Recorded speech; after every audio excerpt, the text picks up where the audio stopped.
complexe à demander à Anne Vigilin de tenir dans un temps restreint. Je vais essayer. Ah, voilà. Je vais essayer.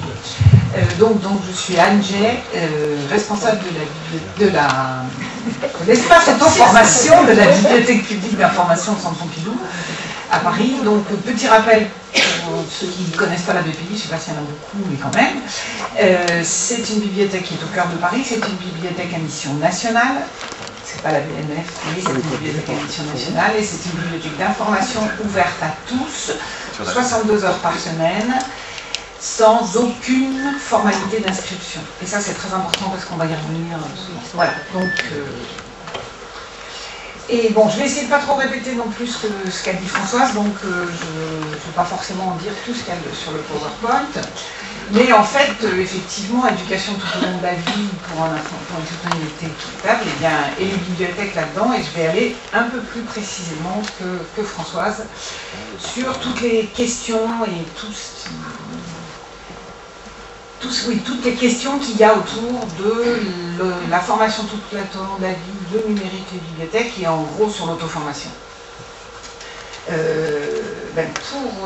J'ai une bonne intuition, je crois, parce que je sais que je suis assez intéressable sur l'espace auto-formation de la BPI, donc je vais vous poser d'abord quelques questions théoriques, et puis ensuite on présentera la BPI, comme ça on pourra un peu accélérer les choses.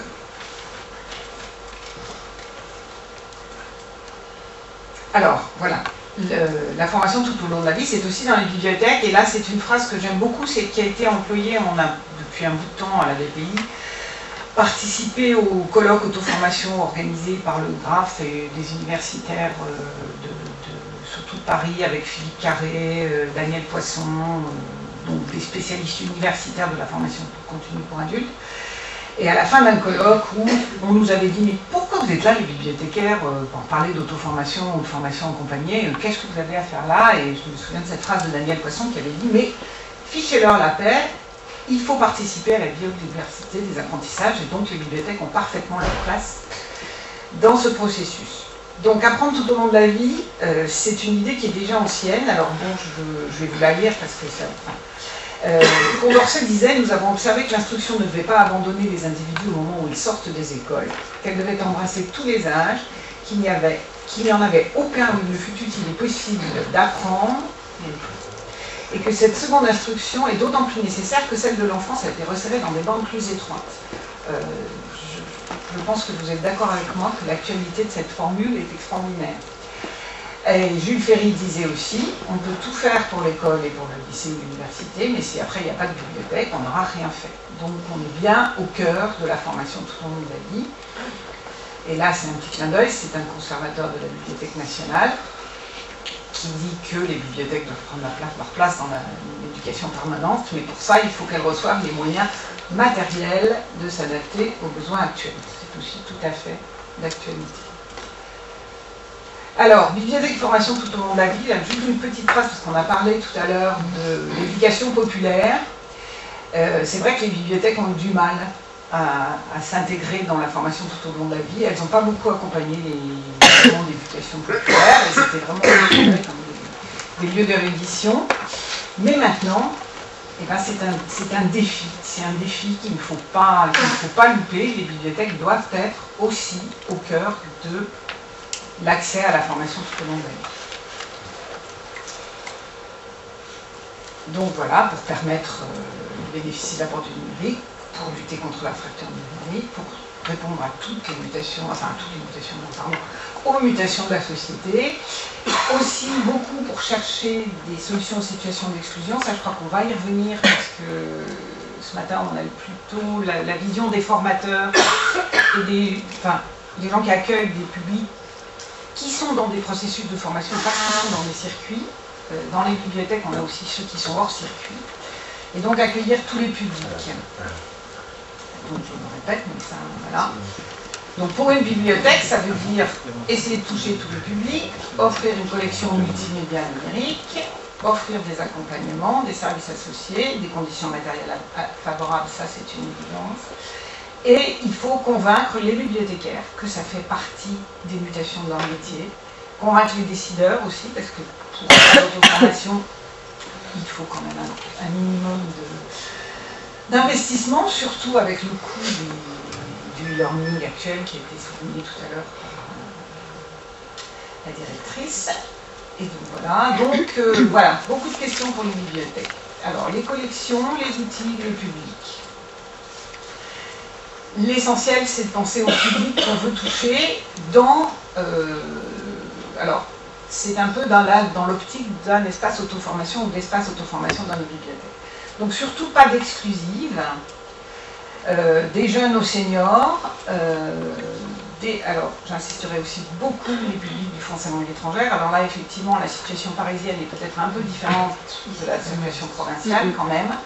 C'est que nous, on a énormément de public qui vient apprendre le français langue étrangère. C'est la moitié de nos consultations et c'est une grande partie de nos médiations. Enfin, c'est vraiment une grande partie de nos médiations. Et puis surtout, aussi, les publics qui sont sortis du système scolaire sans diplôme et qui sont totalement en dehors des circuits de formation. C'est-à-dire des jeunes qui n'ont pas encore accédé à l'emploi, des femmes qui ont arrêté de travailler puis qui se retrouvent dans des situations difficiles, divorce, et qui doivent retrouver un emploi, mais Pôle emploi n'a pas forcément toujours la possibilité de leur offrir des formations les connaissances de base sont trop faibles pour que ça démarre bien, quoi. Voilà. Et puis, alors, les nouveaux autodidactes. Alors ça, je vais peut-être en dire un mot tout de suite, parce que je ne pense pas que j'irai jusqu'au bout. On a fait une enquête à la BPI en 2005 sur le public de l'auto-formation, et on a été très frappés, parce qu'on a en fait vu 3 sortes de publics. Le public du français langue étrangère, ça reviendra un petit peu plus longtemps dessus. Le public sorti du système scolaire qui vient réapprendre parce qu'il n'y a pas d'ordinateur à la maison, parce que un ordinateur c'est bien, parce que on peut le faire répéter 25 fois sans se faire dire qu'on n'y comprend rien, parce que, et ça j'y reviendrai aussi si on a le temps tout à l'heure, apprendre dans une bibliothèque quand on est déjà un peu désocialisé, alors sachant que la BPI est quand même un centre au cœur de Paris où beaucoup de gens viennent, y compris pour se réchauffer. Hein, mais apprendre au sein d'une bibliothèque, c'est apprendre tout seul, on a la paix, on ne vient pas vous vérifier ce que vous avez fait, votre parcours, mais on est entouré de gens qui travaillent et qui sont un peu dans les mêmes processus que vous, donc des échanges possibles, on y reviendra, des gens pour aider, mais qui sont pas qui s'imposent pas trop, donc vraiment c'est très important. Et puis la troisième partie, c'est vraiment des gens qui sont, alors là pour le coup pas forcément sans diplôme, qui sont plutôt diplômés, mais qui ont envie d'apprendre, d'acquérir de nouvelles compétences, et qui n'ont pas très envie, enfin on a eu des phrases qui étaient vraiment amusantes. Hein. Moi, je ne veux pas aller dans un cours parce que le groupe ne va pas assez vite, ça me casse les pieds, donc avec moi, si vous me proposez de l'auto-formation, ça sera bien, ou au contraire, je ne veux pas aller dans un groupe parce que j'ai un peu peur de dire que je ne comprends pas. Donc, c'est ce qu'on appelle, c'est ce que notre collègue a appelé les nouveaux autodidactes. Bon, alors les collections, je reviens, Saint-François, j'ai déjà dit un peu, multimédia, simples, conviviaux, pédagogie adaptée aux adultes, autonomie, dans tous les domaines, pas de choses séquentielles, hein, parce que les gens sont perdus. Et puis, alors, c'est vrai que les supports variés, c'est intéressant, c'est-à-dire que nous, alors ça, c'est pas du numérique, mais nous, on a encore des DVD, des CD audio et quelques cassettes qui survivent. Et toujours, faut bien toucher les deux bouts, c'est-à-dire qu'il faut avoir à la fois des choses pour les publics en difficulté hors circuit, et puis à la fois des choses pour des gens qui veulent des formations bien plus sophistiquées. Donc encore des questions, la médiation, l'accompagnement et les services associés. Donc là c'est plutôt théorique, puis, donc accompagner les usagers, on n'a pas arrêté de le dire ce matin, pour le choix des parcours, les aider à trouver le document qui va leur permettre d'avancer dans le domaine qu'ils veulent acquérir, pour aussi résoudre les difficultés techniques, hein. C'est-à-dire qu'un ordinateur c'est quand même jamais complètement simple, même pour nous, hein. De temps en temps ça ne marche pas et on ne sait pas trop pourquoi, donc il faut vraiment être là. Donc c'est tout un art, il faut être à la fois efficace et discret, il faut être disponible mais pas s'imposer. c'est quelquefois très difficile. Il faut proposer des parcours spécifiques, et puis des modes d'emploi, des présentations, ça voilà. Donc, alors voilà, nous, le parcours spécifique qu'on a fait, et encore, il manque le chinois, et non, le chinois, je crois qu'il est passé, il a dû passer à la trappe. On a essayé de faire de donner des outils pour les profs pas en français. Alors ça, c'est le titre, hein. Après, je pourrais vous donner les outils qui sont derrière. Et puis, je vais avancer un peu, et puis je vous expliquerai pourquoi on est arrivé à faire ça. Alors, proposer des activités autour des collections, toujours des ateliers, des initiations, toujours aller vers le public et puis accueillir le public qui se pose des questions.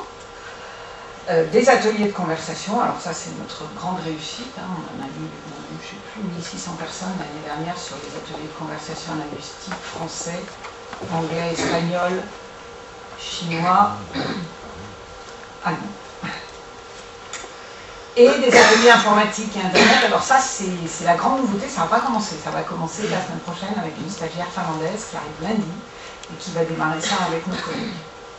Les ateliers bureautiques et puis j'en passe. Encore quelques questions très importantes. Quelles conditions offrir pour de l'auto-formation ou pour la formation tout au long de la vie dans la bibliothèque avec le numérique? Il y a des questions d'espace, il y a des questions techniques. Et puis, il faut évidemment communiquer. Alors, la question de l'espace, alors ceux qui connaissent l'espace auto-formation de la BPI vont un peu rire. Il faut un lieu convivial, agréable et bien équipé. Alors, bien équipé, la BPI, ça va. Agréable et convivial, quand il y a eu la... Enfin, quand on parlera de la BPI, mais quand il y a eu la refonte du bâtiment en 2000, on aurait voulu un espace avec un bureau d'information au centre, avec des petites alvéoles pour qu'on puisse travailler. On avait un architecte des monuments historiques et on avait un bâtiment qui est de Centre Pompidou, donc on ne peut pas faire n'importe quoi. Donc vous verrez, notre espace est extrêmement géométrique et monolithique à sa place. C'est très monolithique. Cela dit, eh ben, le public il se l'est approprié sans aucun problème. Donc, on peut même faire de l'auto-formation dans un espace qui n'est pas tout à fait adéquat. On peut aussi réfléchir à est-ce qu'on fait un espace auto-formation ou, si on n'a pas les moyens, de petits plots un peu dans la bibliothèque pour voir, pour proposer des choses en langue, des choses en mathématiques. En tous les cas, il faut toujours que ce soit bien identifié, il faut qu'on s'y sente bien. Il faut que ce soit, enfin, moi je trouve que c'est très important que ce soit au cœur de la bibliothèque, et je vous fais pas de dessin, il faut un bon matériel informatique et du mobilier agréable, ça. Ensuite, il faut effectivement se communiquer, se faire connaître, hein. Donc les visites, les initiations, les modes d'emploi, les diaporamas, des valorisations en lien à l'activité, des nouveautés, des coups de cœur, des parcours spécifiques. Là, je ne vous apprends rien, c'est des choses que vous savez faire, je pense. Ensuite, eh ben, il y a toutes les questions de personnes. C'est-à-dire que pour le personnel, c'est une nouvelle approche du métier. Et c'est une question sur nos métiers et même sur nos modes d'apprentissage. Mais sur nos métiers. Et donc pour les décideurs, question, est-ce le rôle d'une bibliothèque? Donc on va revenir au personnel. Le personnel, il faut quand même, si on fait un espace auto-formation, s'il y a un espace de formation, il faut que le personnel soit motivé par les questions de formation et d'apprentissage, mais il doit être attentif, mais discret. Hein. C'est vraiment très très difficile de trouver le point d'équilibre entre l'autonomie de l'usager et la médiation. Quand on se déplace dans l'espace d'auto-formation de la BPI, d'abord, il n'y a pas de secret. Au bureau d'information, on a des questions, donnez-moi un poste, je cherche à apprendre le français, les maths et tout. Une fois qu'on a donné le parcours, enfin une fois qu'on a donné l'outil qui est intéressant, les gens sont bons, ils ne posent pas plus de questions. Par contre, quand on se balade dans l'espace, on est parti du bureau pendant un quart d'heure, 20 minutes, parce qu'à chaque fois on a des questions. Et les questions peuvent aller à je ne comprends pas ce qu'il y a marqué sur l'écran, je veux mettre un texte en Word en colonne. Ah ben voilà, écoutez, j'ai écrit une lettre, est-ce que vous pouvez me dire si m'aider à la mettre en page? Bon, on commence à aider à mettre en page, et puis après on dit, est-ce que vous pouvez la relire? Et puis là, vous apercevez que c'est quelque chose qui est une faute d'orthographe ou qui est un problème extrêmement personnel. Hein. On s'est trouvé devant des lettres à des juges, devant tout un tas de choses qui sont extrêmement personnelles, mais que les gens ne peuvent faire que chez nous. Donc toujours, c'est vraiment tout un art. Hein. Et puis il y a des collègues, comme on est en permanence à l'auto-formation, pas seulement les gens du service qui fait les acquisitions, mais d'autres collègues de la BPI, tout le monde ne s'investit pas de la même façon. Rester professionnel, alors ça c'est un constat qu'on vient de faire très récemment. Enfin non, il faut rester professionnel, c'est une évidence, mais on vient de le sentir très fort parce qu'on a fait par hasard, parce qu'on a eu une vacataire persanophone, parce qu'on a eu quand même énormément de personnes afghanes, irakiennes, etc., qui viennent à l'EPI pour apprendre le français, et alors là, qui ne savent pas un mot, hein, qui ont appris qu'on pouvait apprendre le français à la BPI. Et donc, on a eu une vacataire qui était persanophone pour nous aider à l'accueil, et elle a proposé de faire des ateliers de français langue étrangère pour grands débutants. On a un petit peu hésité, puis on a dit, écoute, bon, on tente le coup, on essaye, on va bien voir. Alors que, pour nous, un atelier de langue, c'est forcément fait par un natif. Hein, c'est pas fait par quelqu'un qui parle très bien anglais ou très bien allemand, c'est fait par quelqu'un qui est né en France ou qui est né en Angleterre ou qui est né en Allemagne. Donc on a laissé faire, on l'a fait, bon ça s'est bien passé, c'était une espèce de limite entre le cours de FLE et l'atelier, et puis ça s'est arrêté avec la fin du contrat de la vacataire. Et en fait, eh ben, on a des collègues pour qui c'est une catastrophe absolue que ce soit arrêté. On a l'impression que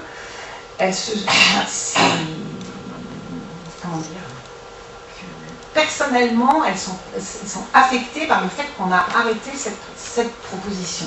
On ne va pas l'arrêter définitivement, on va essayer de trouver une autre solution. Mais on n'est pas des assistants sociaux, on n'est pas des psychologues, on n'est pas des humanitaires presque. De temps en temps, on a l'impression qu'on glisse facilement de la profession de bibliothécaire, du métier, à quelque chose qui est plus accompagnateur. Voilà. Je suis d'ailleurs, vous me direz. Hein. Voilà. Donc rester professionnel et encourager les partages d'expérience, effectivement. Et donc pour convaincre, toujours des partages d'expérience, des visites. Alors ça c'est plus à la fois pour les bibliothécaires et les décideurs. Pour les décideurs, c'est commencer doucement. C'est-à-dire qu'il faut faire des petites choses et puis après montrer ce qu'on a fait.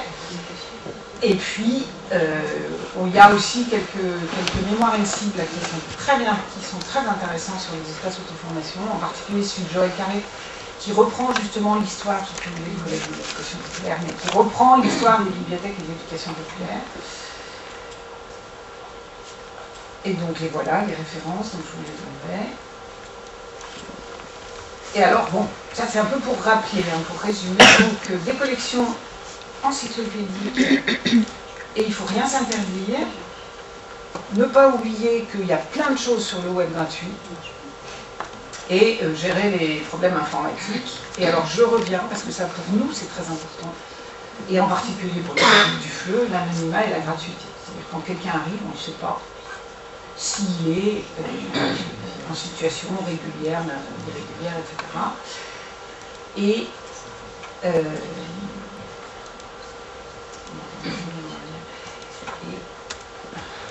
j'ai encore combien de temps 3 minutes. 3 minutes. Bon, alors les autres questions, position, concurrence, tutorat en bibliothèque, validation des acquis, ça on pourra en rediscuter cet après-midi. Des difficultés, il y en a toujours. Hein. Voilà. Et je voulais juste... Voilà, donc là je voulais vous reprendre l'exemple de la BPI, mais on ne va pas avoir le temps. Je voulais quand même dire à tous seigneurs, tout honneur, que dans les précurseurs, il y a la BPI, il y a la didactèque de la Cité des Sciences, mais il y a Lorient. Parce que moi, je suis venue à Lorient à la bibliothèque il y a très longtemps. Hein, avec à l'arrivée, c'était 80... c'est Alain qui s'appelle. C'était 92. Hein. Voilà. 92, Grenoble aussi, Issy-les-Moulineaux aussi. Donc là, parmi les précurseurs, voilà. Donc, ça, je crois qu'on le fera cet après-midi. Hein, donc, il y a une ou deux choses. Voilà. On a créé l'espace auto-formation en 2000, de nouveau. C'est un lieu au cœur de la bibliothèque pour apprendre ou réapprendre seul à l'aide de documents multimédia dans tous les domaines de la connaissance. Donc voilà, à l'entrée de l'espace, vous voyez, c'est quand même assez géométrique. Alors, je reprends. Apprendre ou réapprendre seul, je l'ai déjà dit tout à l'heure, c'est un travail solitaire, mais dans un cadre collectif. Et puis c'est un travail solitaire, sauf qu'on parle vraiment beaucoup avec les voisins. Donc, je vais passer très très vite. Je crois même que je vais... Oui, non, je vais aller voir un peu plus loin, parce que... Ah, il est que en... Oui, il faut remettre la clé. Ah, il faut remettre la clé, bon. Bon, apparemment, je vais très long ça. Bon, mais ça fait rien, parce que là, ça va être très très long. En fait, ce que je voulais vous repréciser, alors donc, c'est l'espace de la BPI, c'est quand même 120 postes, hein. 84 postes informatiques et 36 postes sur lesquels on peut lire des DVD, des CD, des choses comme ça, des cassettes. C'est 1500 documents type analogique d'apprentissage de langue, enfin CD ou vidéo. C'est 5 à 600 CD-ROM et sites internet payants. C'est une centaine, non presque 200 maintenant, modules de e-learning, enfin modules de e-learning payants en plus. Et puis c'est 500 sites internet gratuits. Alors en fait, ce que j'aurais voulu vous montrer à tout le monde, si, mais justement, mais c'est un peu bête ce que j'ai fait. Je vais remettre la clé, excusez-moi, ça va être compliqué. Et donc oui, Françoise a parlé tout à l'heure du Carrel. Alors effectivement, une des missions de la BPI, c'est essayer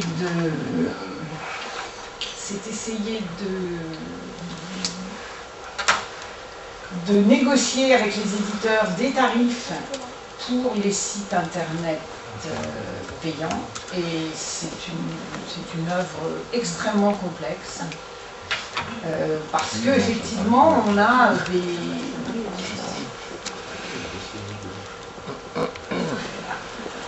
Oui, deuxième nuit blanche, parce qu'on fait aussi des animations pour les nuits blanches. C'est pour ça, mais... On a fait ça m'interpelle, oui. On a fait un... C'est pas parce que vous dormez jamais. Non, mais on voit un dossier de nuit blanche, c'est... Alors, je vous explique la nuit blanche pendant que je cherche. Le dossier. Ah, c'est pas possible.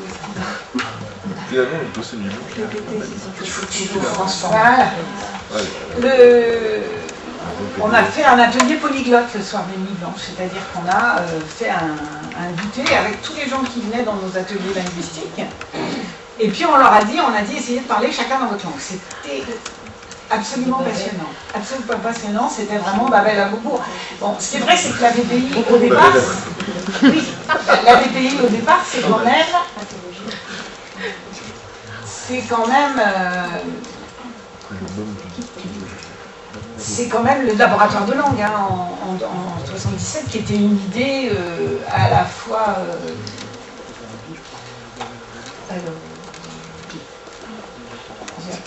voilà, excusez-moi. De la dealeuse toute.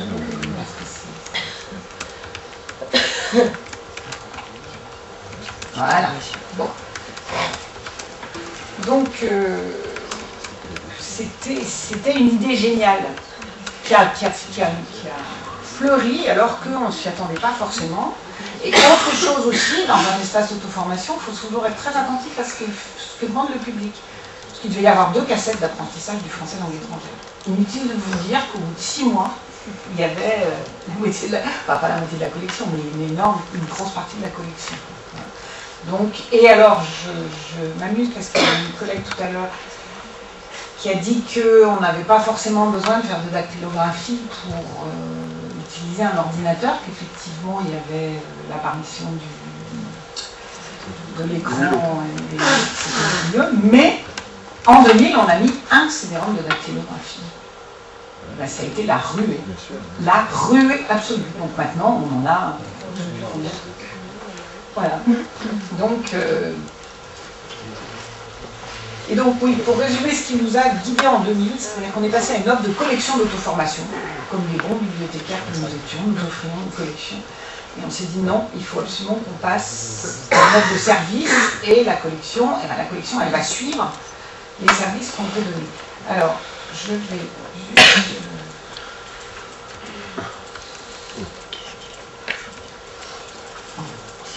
Voilà, l'espace quand même, pour vous montrer. Quand je dis que c'était géométrique, en plus il est vide parce qu'on n'a pas le droit de photographier avec des noms dedans. Donc il est vide, il est très géométrique, et voilà. Mais n'empêche que le public se l'est tout à fait approprié. Voilà. Donc on est 10 à travailler dessus, et ce que je voulais quand même vous dire à tous, c'est le carrel. De toute façon, je vous donnerai à tous le PowerPoint. Ouais. Donc voilà nos ateliers de conversation. Hein. Là, on a des petits exemples des ateliers de conversation. C'est sympa. Voilà. Communiquer.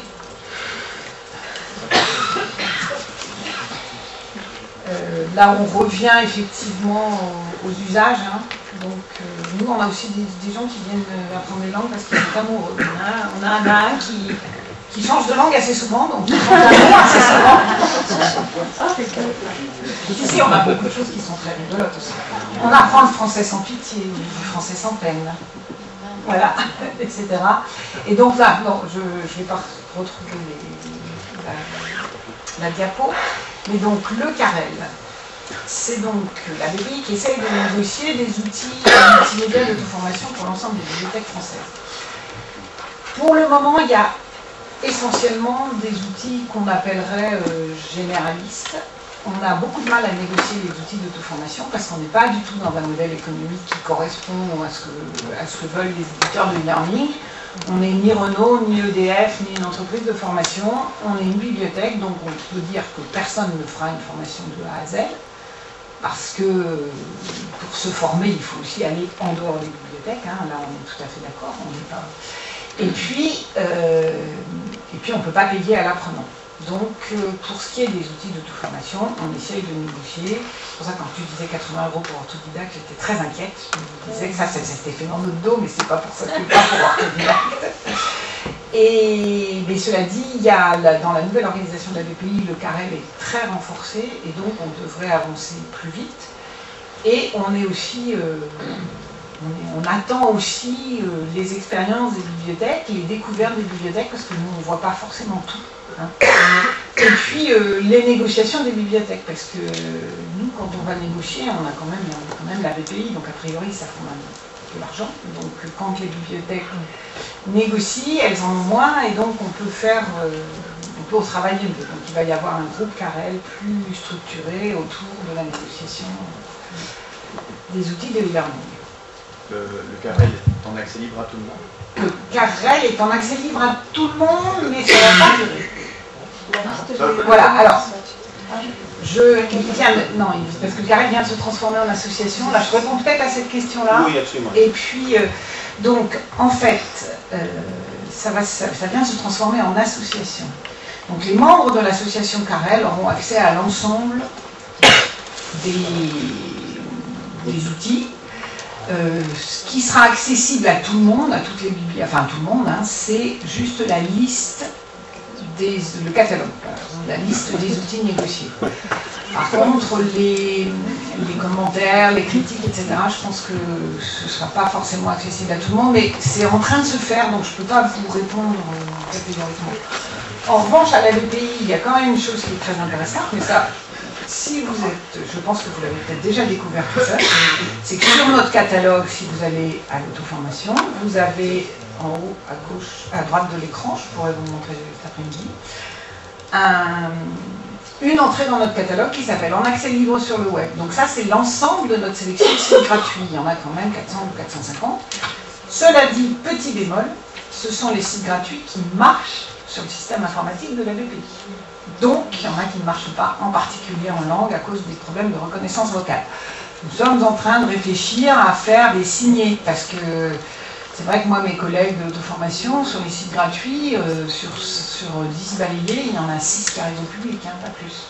Donc, on voudrait aussi faire un site, faire des signés, mais vous pouvez toujours vous reporter à cette liste qui est thématique.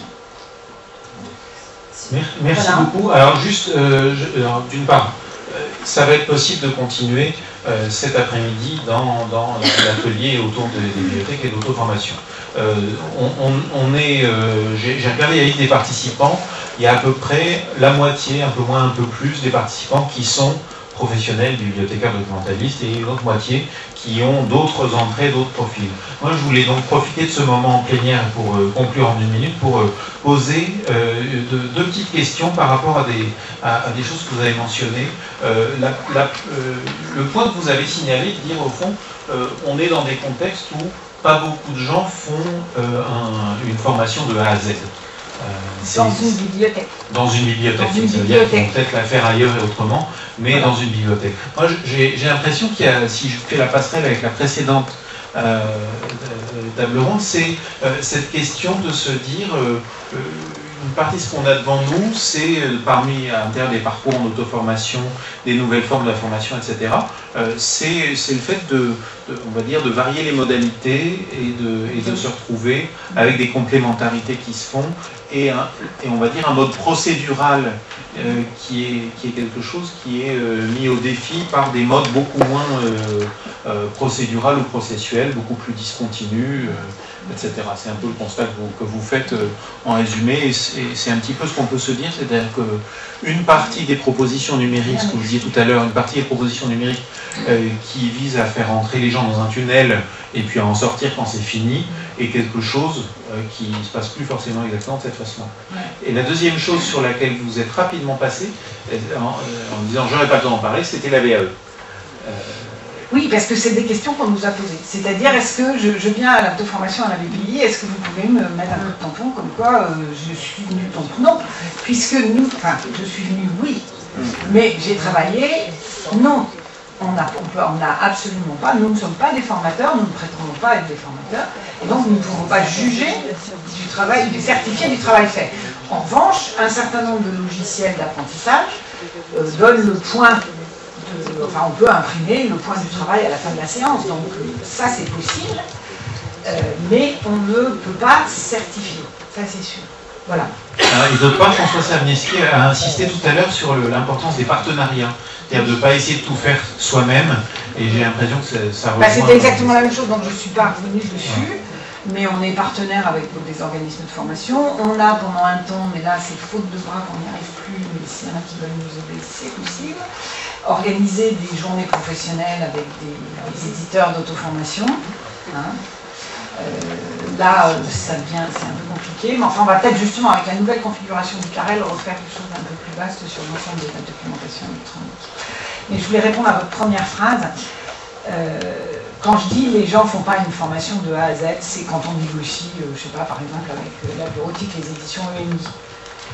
Pas trop leur faire peur. Cela dit, non, on a des gens qui sont là tous les jours, 5-6 heures par jour, et qui en fait avancent, apprennent à la bibliothèque. Hein. Mais bon, après dans les négociations, il faut... C'est quand même pas la majorité des gens. Donc merci. Voilà la page du portail. Ah.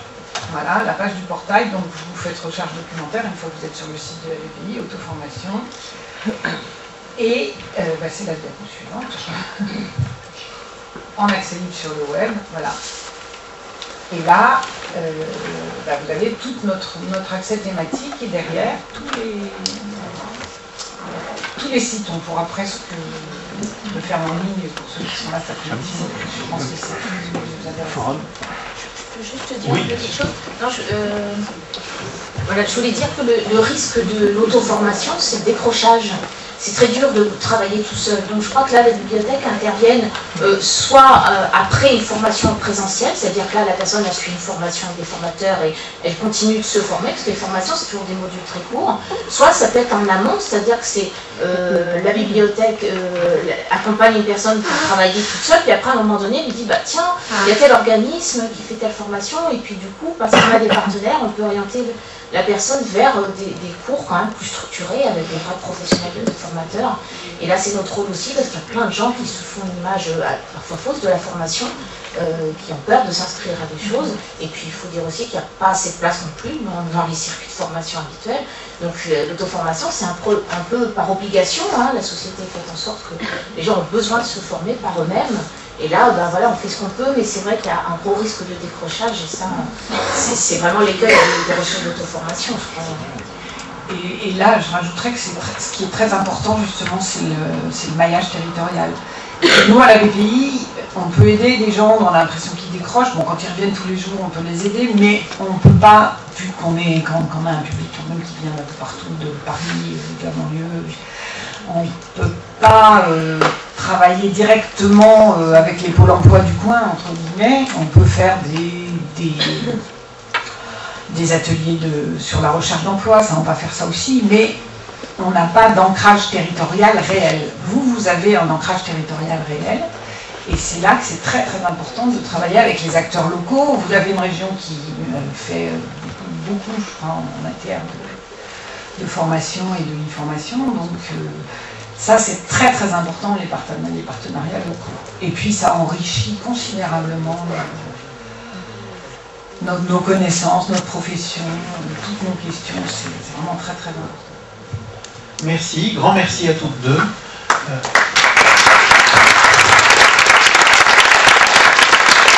Juste avant qu'on ne se sépare pour le temps du déjeuner, j'ai promis